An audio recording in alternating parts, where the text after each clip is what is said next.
Welcome to the Joseph Goldstein Insight Hour. This podcast is an expression of our shared interest in self-discovery. Join Joseph as he shares his deep knowledge of the path of mindfulness. If you are interested in supporting this podcast, please go to BeHereNowNetwork.com/Joseph. Tonight, I'd like to continue with the investigation of the Satipatthāna Sutta using Venerable Analayo's book, Satipatthāna, the Direct Path to Realization, as the basic framework just for exploring both the structure and the range of meanings found in the sutta.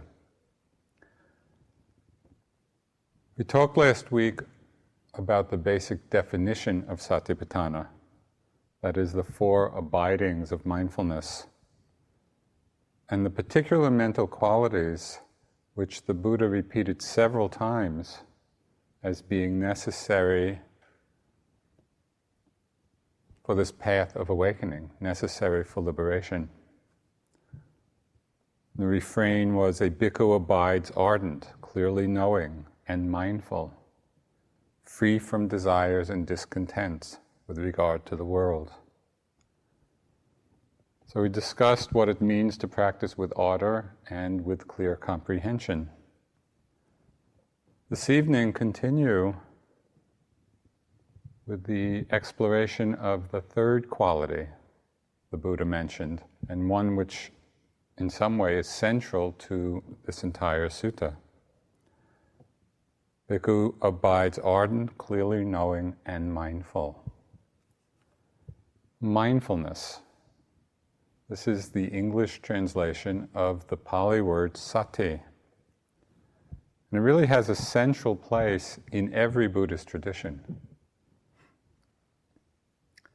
It's mindfulness, or sati, which makes any spiritual undertaking possible. I'd like to read, call it an ode to mindfulness. This was, in the Tibetan tradition, often people, or the great lamas, there are spontaneous Dharma songs which just arise in their minds. So this was a spontaneous Dharma song to mindfulness by Nyoshul Khen Rinpoche, one of the great Dzogchen masters. He said, "Mindfulness is the root of Dharma. Mindfulness is the body of practice. Mindfulness is the fortress of the mind. Mindfulness is the aid to the wisdom of innate wakefulness. Lack of mindfulness will allow the negative forces to overcome you. Without mindfulness, you will be swept away by laziness. Lack of mindfulness is the creator of evil deeds. Without mindfulness and presence of mind, nothing can be accomplished. Without mindfulness, you are a heartless zombie, a walking corpse. Dear Dharma friends, please be mindful. By the aspiration of the Buddhas and Bodhisattvas, may all Dharma friends attain stable mindfulness and ascend the throne of perfect awakening." I think that sums up the import of this quality of mind. Sati has several meanings. And several functions, all of which are a key to the growth of wisdom. On one level, the word in Pali means remembering. It has to do with memory. And it refers particularly to the remembering of certain recollections, certain wholesome recollections. And these are reflections on the Buddha, on the Dharma, on the Sangha, on one's own ethical conduct and generosity, recollecting the devas, and one's own past lives. These are the wholesome recollections that sati, or mindfulness, can help us with. So although we may not be able to recollect our own past lives, perhaps maybe some of you can, but the other reflections can really serve a very useful purpose and a help for us in this long path of awakening. Because when we reflect on the Buddha, on the Dharma, on the Sangha, it arouses in us, or can arouse in us, a strengthening quality of faith, because it enlarges the context of our own particular struggles, the many ups and downs of our practice. And we remember that the efforts that we make in our practice are part of a much larger journey. We can get so caught, in the midst of struggle with discomfort in the body or difficulties in the mind, and we forget that it's part of a much larger process. Sarah talked a few weeks ago about the life of the Buddha, and she was reading a lot from the different texts. She spoke of how the Bodhisattva overcame the armies of Mara, forces like greed, and desire, and aversion, and restlessness, and conceit, and a number of others. When I was listening to that talk, and particularly that part of the Bodhisattva overcoming the armies of Mara, it brought home to me the vision and the understanding, the remembrance, that the Bodhisattva's struggle was no different than our own. We are engaged in exactly the same process. So what does it mean to overcome these very, very powerful forces of seduction, the habits of seduction that keep us narrow-minded and closed-hearted? This is what we're engaged in. We're really engaged in this most noble endeavor of purifying the heart, of purifying the mind. And it's a path that the Buddha discovered and many other beings over the years have accomplished. So when we reflect on the Buddha, Dharma, and Sangha, it connects us to that long lineage of people who have actually, and this is a phrase that occurs many times in the suttas, and it always arouses a tremendous joy in me when I contemplate it. It reminds us of all of these many people over the years who have done what had to be done. That's like the song of enlightenment, as nuns and monks and people completed the journey. Done is what had to be done. And I think, what a glorious moment that will be, when we can all proclaim that.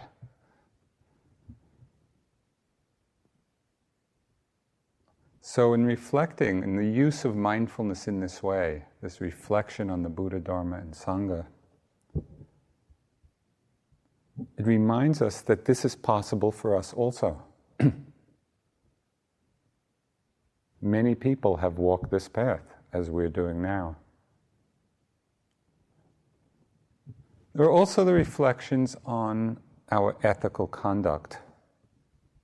And this is not something we probably usually do very often. But if we take the time to actually acknowledge our commitment to sila, because we have all undertaken that in a very profound and substantial way,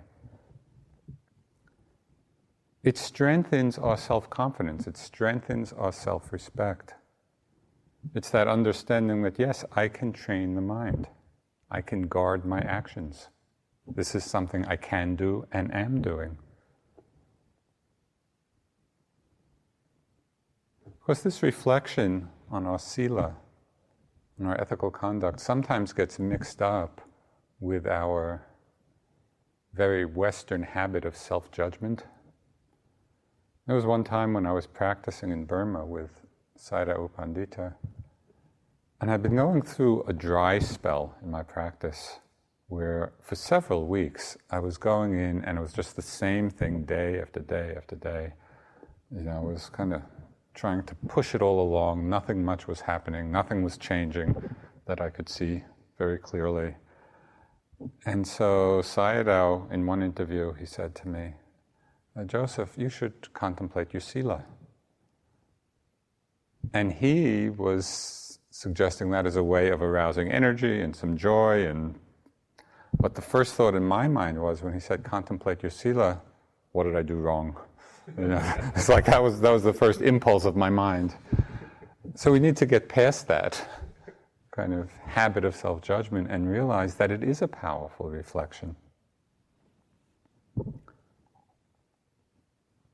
And even when there are lapses, because there are lapses in sila, major or minor for all of us, it's our willingness to see the lapses and then to reconnect with our commitment that keeps our practice moving forward. And the Buddha talked of this. We read of it often in the suttas when people would come and acknowledge a wrongdoing, a wrong action. So this is the Buddha's words. It is growth in the Noble One's discipline when one sees one's transgression as such and makes amends in accordance with the Dharma by undertaking restraint for the future. So it's a very liberal understanding, of our training in morality.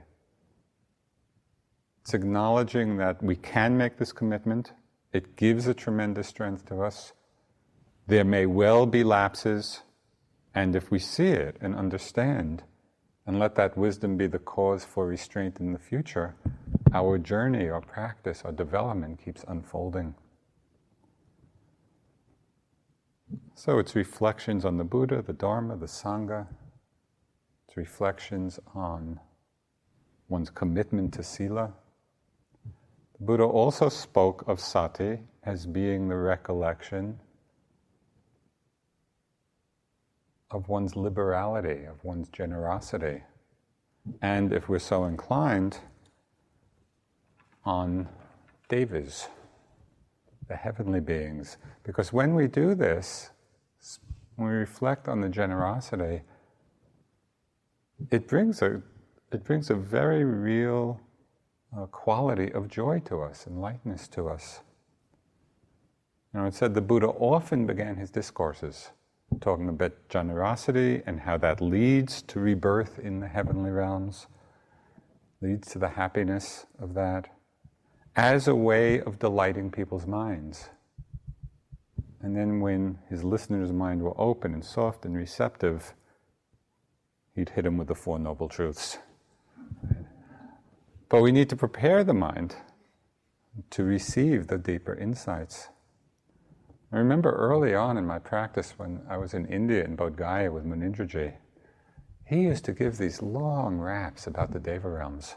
And I loved it. He would just be talking about these beings with bodies of light and, the heavenly musicians and the pleasure groves. And then he'd talk about Maitreya, the coming Buddha who's in Tusita heaven, giving Dharma talks. And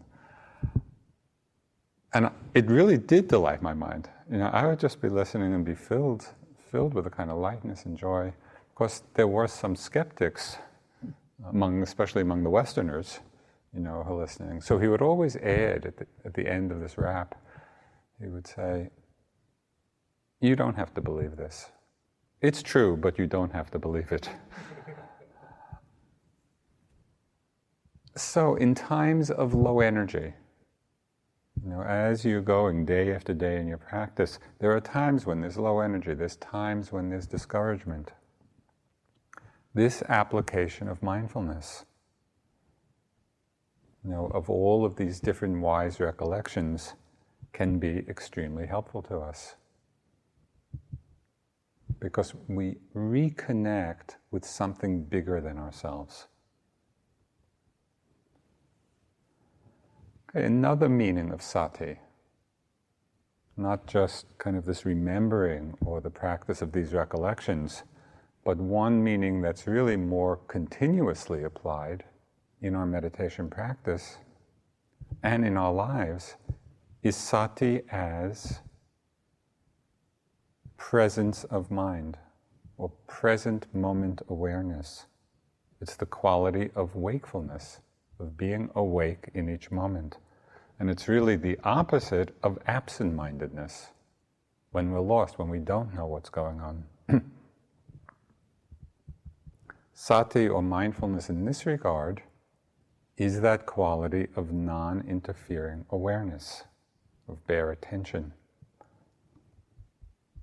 And in this quality, this evenness of mind, there's not the avoidance of anything, there's not the suppression of anything, there's not the reaction to what's arising. It's simply that openness of mind, the attentiveness of mind, the presence of mind. And it's this quality of a detached receptivity that allows for intuitive wisdom to arise. Now, in this openness, we can begin to see all of our experience, in a phrase that Munindraji used countless times, and which just has embedded in my consciousness and was a big help to me as I would be sitting. It's this quality of bare attention, of open awareness, that allows us to see all experience as empty phenomena rolling on. That's all that's happening. Moment after moment, it's empty phenomena rolling on.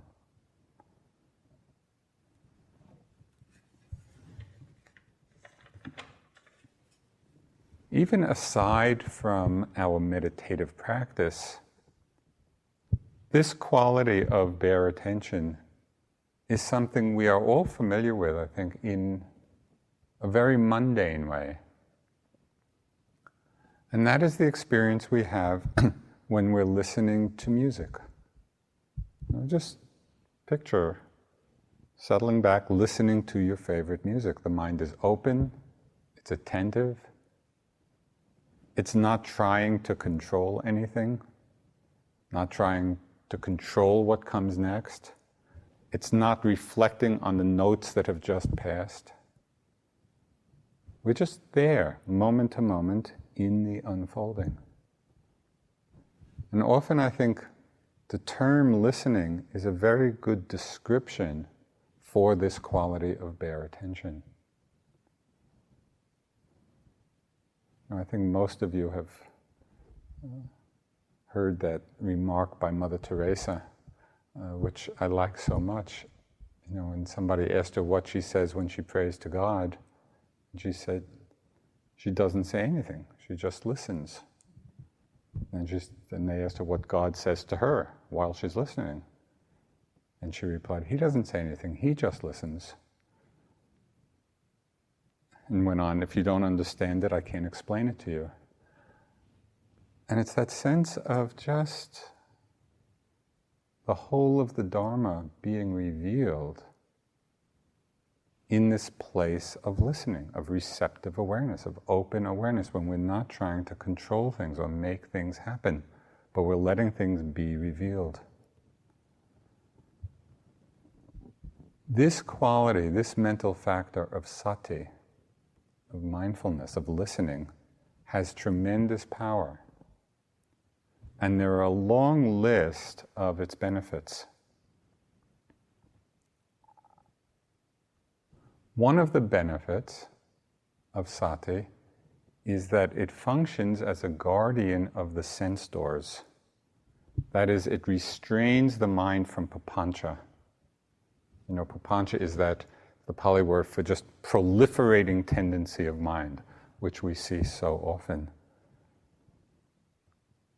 So guardian of the sense doors here doesn't mean that we close the senses down That's not the point. But rather that we are mindful of what it is that's arising. And the purpose of this guardianship of the sense doors is to avoid the proliferation of desires, of wanting, of discontent. We really abide more peacefully. A place that I found this exceedingly helpful and very obvious to see the fruits of is in seeing. You know, we don't generally talk much in the meditation instruction about practicing mindfulness of seeing, and yet the visual field is a predominant part of our experience.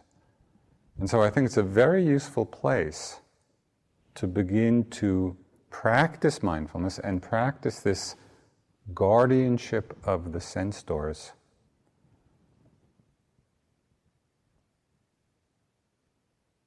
I had a very striking experience of this.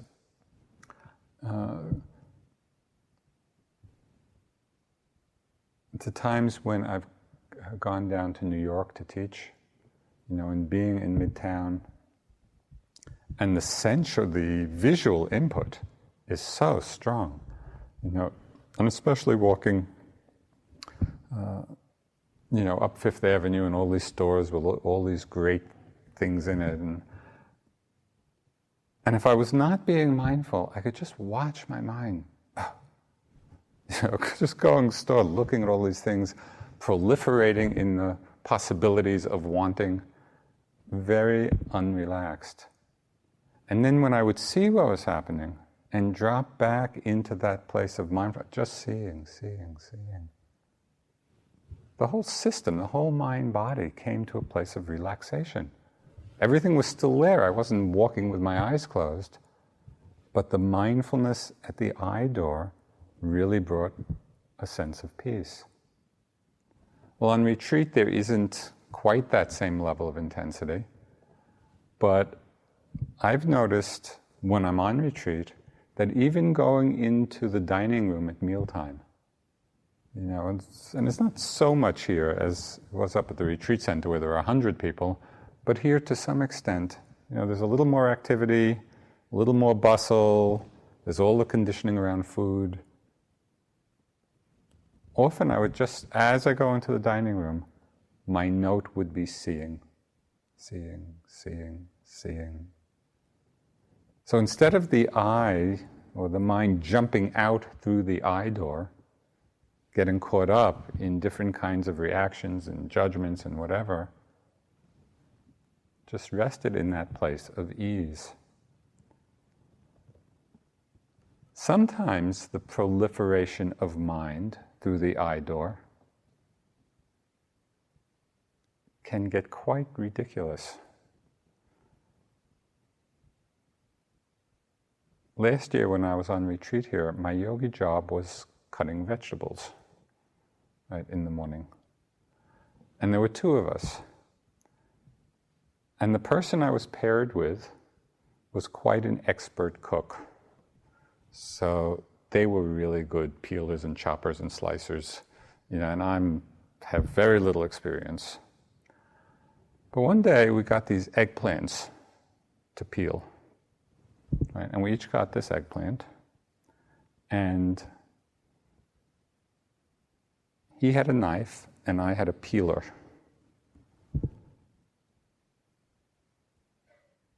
And I got this into so I'm just being quite unmindful of all this, not noting seeing at all. And I just got this into my head, I'm going to race him. And see whether you can peel an eggplant faster with a peeler or with a knife. And this kind of totally engaged me. You know, I was totally into this race over this eggplant. And just looking back, I mean, I just had to smile at myself.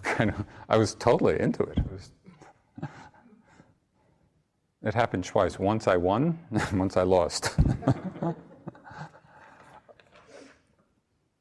If I could have just gone and noted seeing and been a little more watchful at the eye door, it could have been a much more meditative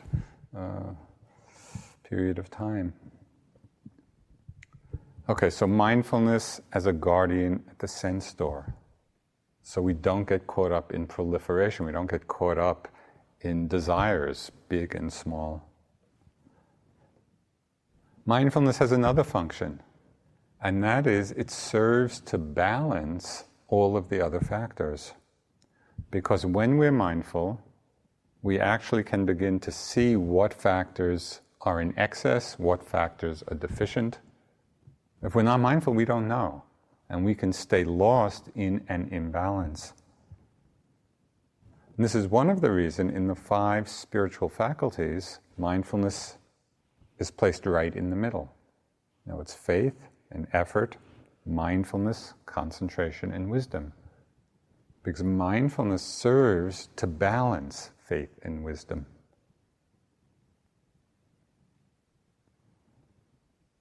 When there's too much faith, we can get very dogmatic. Faith is not balanced with wisdom. We can get quite dogmatic. It becomes like a blind belief. We get attached to our views. And faith also gets out of balance sometimes when our meditation practice is going quite well and we get over-enthusiastic. The faith factor becomes so strong because there's a sense of, oh yeah, I'm really getting someplace now. And there's a whole stage of insight called pseudo-nirvana. And it's when the factors of enlightenment actually are getting quite strong. The mindfulness is strong, and the concentration is strong, and the rapture and the energy. But if we're not really careful, then that faith that comes, out of the over-enthusiasm, overpowers the wisdom. And we just get caught there, we get stuck.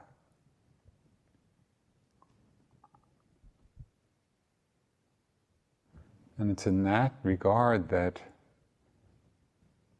Sayadaw U Pandita's most basic question in meditation interviews is like the universal panacea.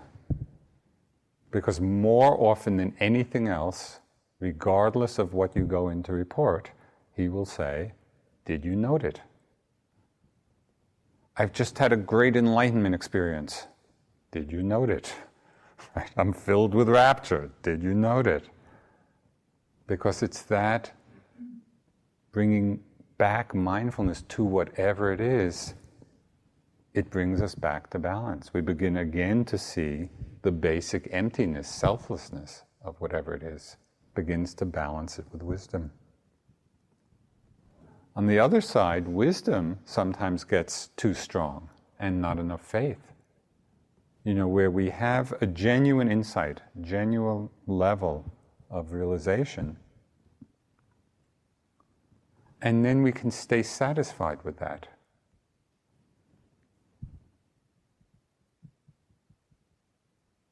Because at that time, we are weak in the quality of faith that actually keeps us open to things beyond our current level of understanding. Instead of laying claim to an insight, okay, this is it, it's the quality of faith, which is not about, in this context, blind belief. It's not that excess of faith, but it's that quality of openness to what we don't yet know. There's a Korean Zen master of the 12th century, 11th century, Shinul, there's a wonderful book of his teachings called Tracing Back the Radiance. But he said something very apt to this balance of faith and wisdom. He said, faith without wisdom increases ignorance. And to have understanding but no faith increases wrong view. Because we get attached. So mindfulness is what keeps both of these in balance. Mindfulness keeps effort and concentration in balance, and this you're very familiar with. You know when there's over-efforting, too much energy, not enough concentration to hold it, it goes to restlessness. If there's too much concentration, the mind is very one-pointed, but not enough energy, it goes to sinking mind. We just kind of fall into a concentrated stupor. Without mindfulness, we can easily stay lost in these states.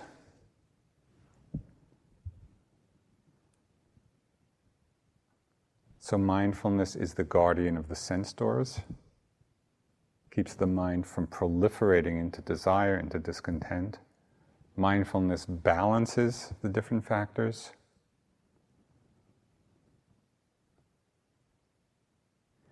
Mindfulness also serves to guard the mind.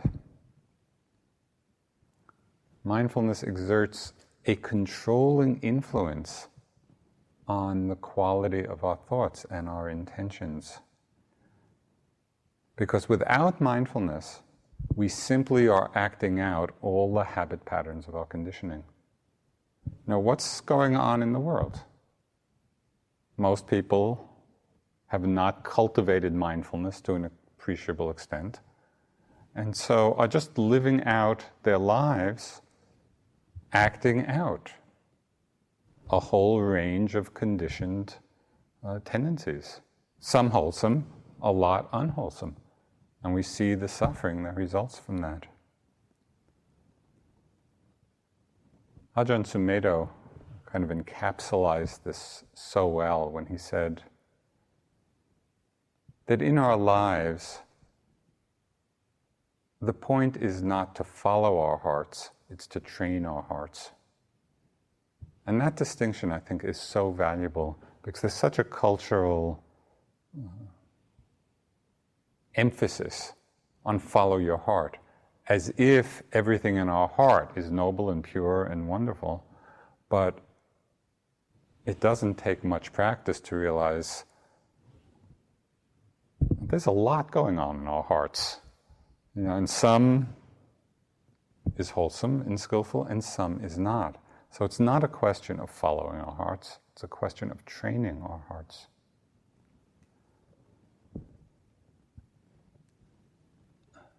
In one sutta, which is called Two Kinds of Thoughts,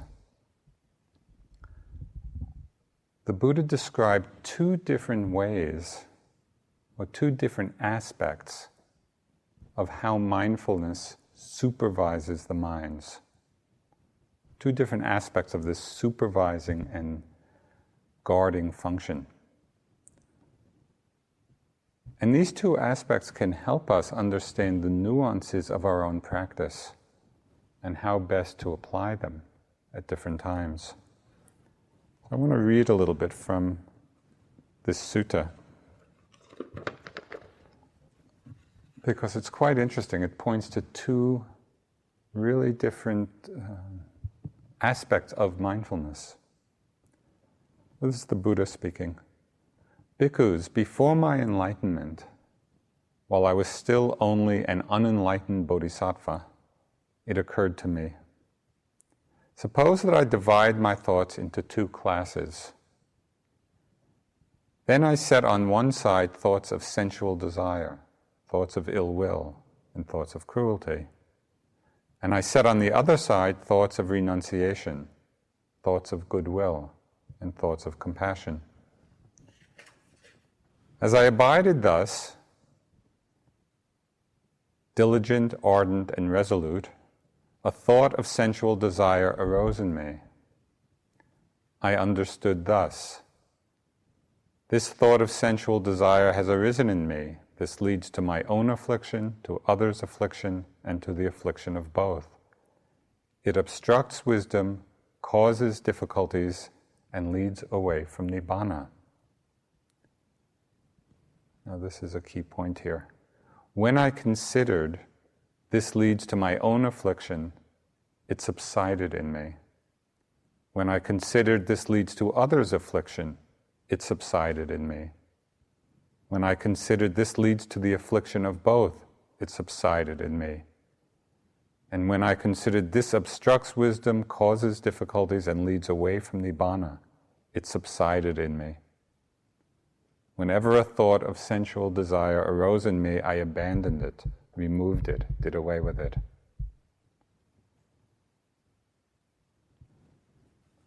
And then he goes on with another image. Just as in the last month of the rainy season, in the autumn when the crops thicken, a cowherd would guard his cows by constantly tapping and poking them on this side and that with a stick to check and curb them. Why is that? Because he sees that he could be flogged, imprisoned, fined, or blamed if he let them stray into the crops. So too I saw in unwholesome states danger, degradation, and defilement, and in wholesome states the blessing of renunciation, the aspect of cleansing. So the point of this is the acknowledgement that with unwholesome states of mind, with unwholesome thoughts, we need a more actively engaged mindfulness.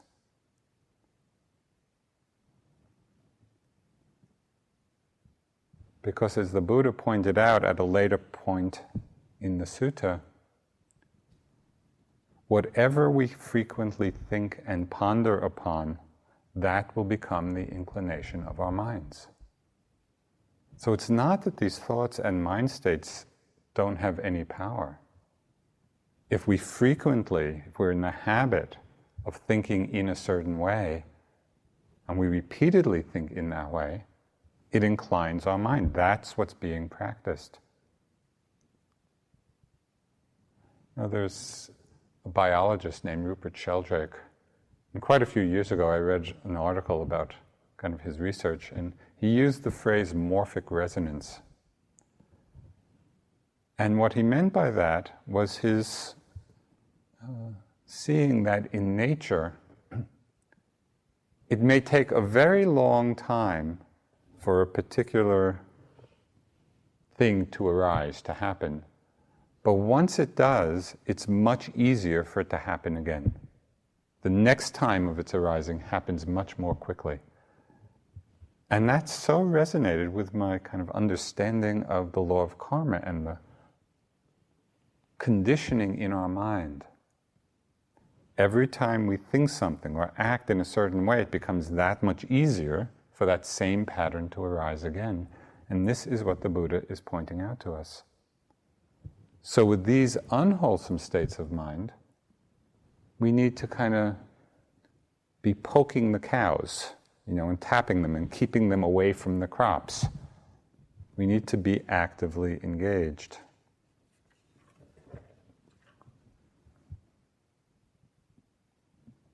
Mindfulness in this regard has the power to show us what kinds of thoughts, what kinds of mind states actually are arising.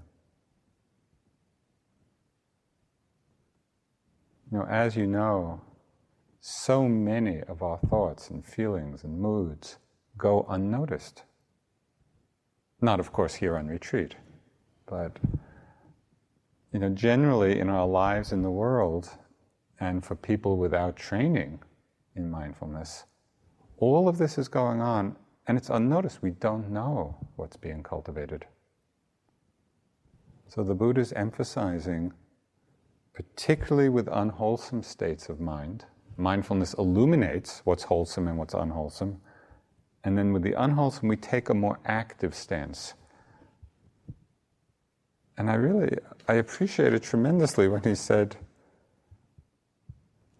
when I considered, about a particular unskillful state, when I considered this leads to my own affliction, to others' affliction, to both, it leads away from Nibbana, that when he reflected thus, considered thus, the unwholesome state disappeared. So we can use mindfulness in this very active way. With wholesome states of mind, mindfulness takes quite a different form. We don't need to be guarding the cows so closely. We don't need to be constantly poking them and jabbing them to keep them away from the crops. And in fact, with wholesome states of mind, that kind of overguarding of the mind only leads to more disturbance. So mindfulness of wholesome states takes the form of a more detached observation. A really simple, bare attention, not interfering. And the Buddha gave this example in the sutta. Just as in the last month of the hot season, when all the crops have been brought inside the villages, a cowherd would guard his cows while staying out at the root of a tree or out in the open, since he needs only to be mindful that the cows are there. So too, there was need for me only to be mindful that those states, the wholesome states, were present. So in the one, the cowherd is really close to the cows, keeping them from the crops. The crops are in, the cowherd's resting under a tree. And he's just aware, oh yeah, the cows are grazing. This is how we want to practice as we develop and strengthen the wholesome states of mind. So as we abide, ardent, clearly knowing, and mindful, we learn in our practice to find the appropriate balance between active and receptive, between doing and non-doing.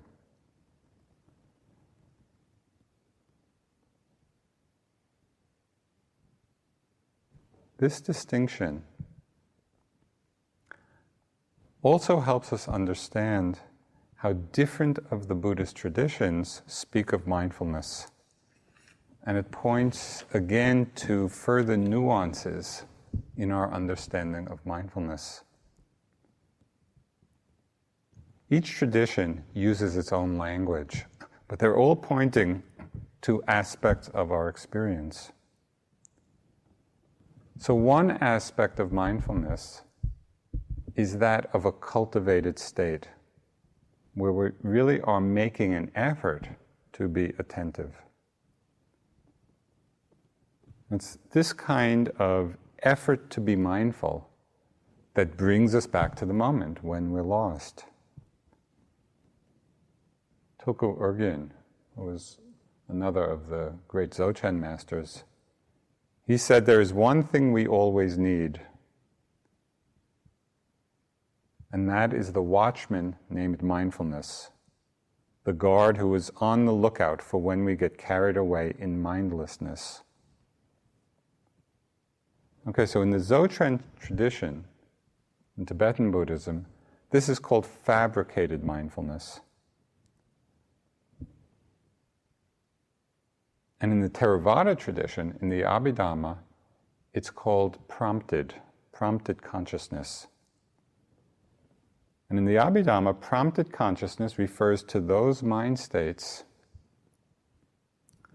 whether by reflection or by determination of will, we make a deliberate endeavor to generate.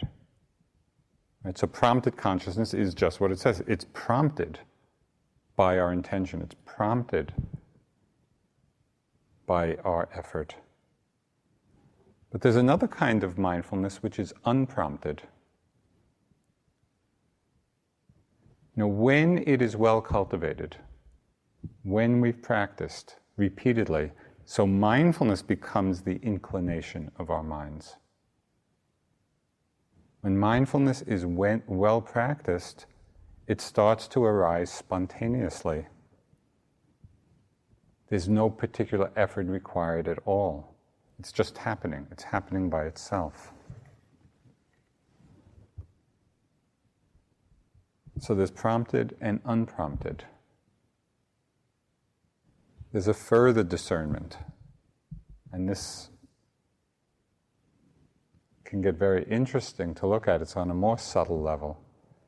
Even when mindfulness is happening by itself, it's spontaneous, it's unprompted, it's effortless, we can still discern whether there's the presence of an observer, the presence of a reference point of observation, in that mindfulness.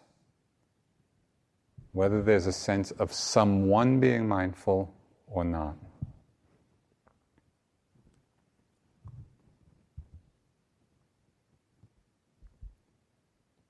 So there's fabricated mindfulness, prompted and unprompted when it starts to arise spontaneously. And the last kind is spoken of in the Dzogchen tradition, and it's called unfabricated mindfulness. And that is the innate wakefulness of the nature of mind. The nature of our mind is awareness. And it's called unfabricated because in the Dzogchen tradition, it's not something that needs to be created. It's already here. In the same way that the nature of a mirror is to reflect what comes in front of it. It's not some quality that needs to be created because it is in the very nature of the mirror to reflect. And so from this perspective, unfabricated mindfulness is the innate wakefulness of the mind, this knowing capacity.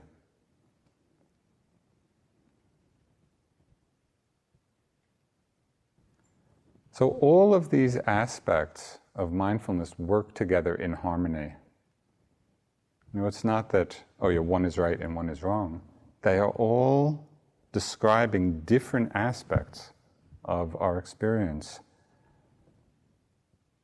It's a very rare person who can abide uninterruptedly in unprompted or unfabricated mindfulness,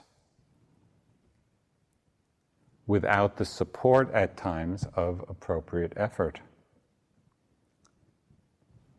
But as our efforts bear fruit, as we put in the effort, we cultivate the mindfulness, it begins to become unprompted. It is just flowing along spontaneously and by itself. We actually experience times in our practice of great ease. And at that time, our work is to let go, is to surrender. I was speaking today in an interview with someone. There was a time in my practice in Burma. I'd been there for some months, and the mindfulness was very strong. It was unprompted. It was just going on by itself, and there was a great degree of refinement of attention. I was just noticing the most subtle aspects of, the arising and passing of phenomena, the microscopic particle level. And my mind was just so engaged, in looking deeper and deeper and seeing more and more. When I went into an interview, I reported this great experience I was having. This was after the time he told me to contemplate my sila. So I went in, and his only response to this great report I was giving is, "You're too attached to subtlety." I didn't know when to stop. It's like when things are going, it's unprompted, the mindfulness is there. That's when we need that more detached kind of awareness. We can trust the process at that point. We don't need to keep digging, which can be its own hindrance. So I think it's helpful just to begin to understand and see how it relates in your own practice. All of these various aspects of mindfulness. Mindfulness as remembering, using the different reflections on the Buddha, the Dharma, the Sangha, our ethical commitment to sila, our generosity, on the devas, our past lives, if one happens to remember them. So we use the reflections, we use mindfulness to arouse faith, to arouse energy, to arouse a certain kind of joy. We understand mindfulness as being this quality of presence of mind, present moment awareness, of bare attention, and begin to see all the different ways that it functions in us and can function, whether it's the guardian of the sense doors.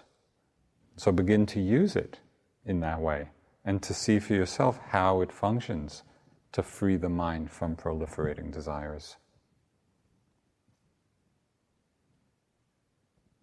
To see how it balances the factors, to see how it's the guardian of the mind, and how we can discern between skillful and unskillful thoughts and mind states, and applying the more active engagement with the unskillful states, and the more receptive mode with the skillful states, learning to relax back into this natural unfolding.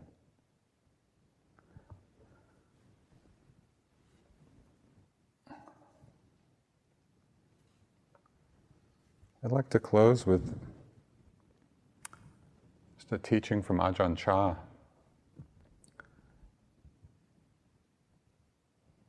He said that within itself the mind is already peaceful. That the mind is not peaceful these days is because it follows moods. It becomes agitated because moods deceive it. Sense impressions come and trick the mind into unhappiness, suffering, gladness, and sorrow. But the mind's true nature is none of these things.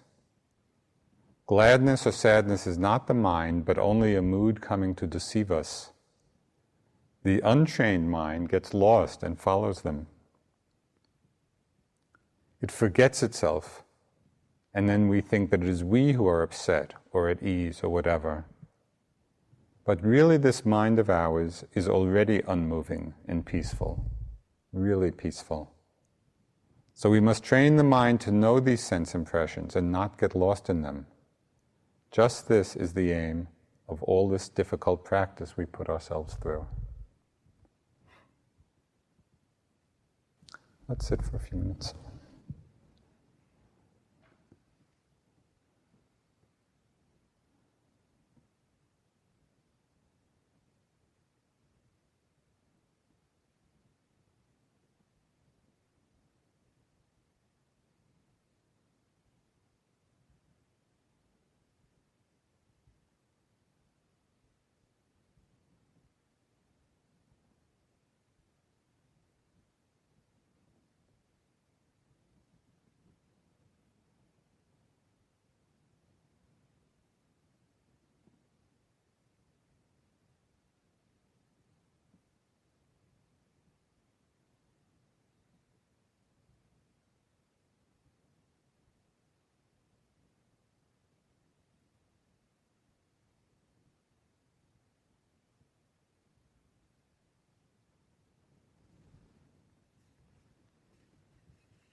These are some lines from a poem by Mary Oliver.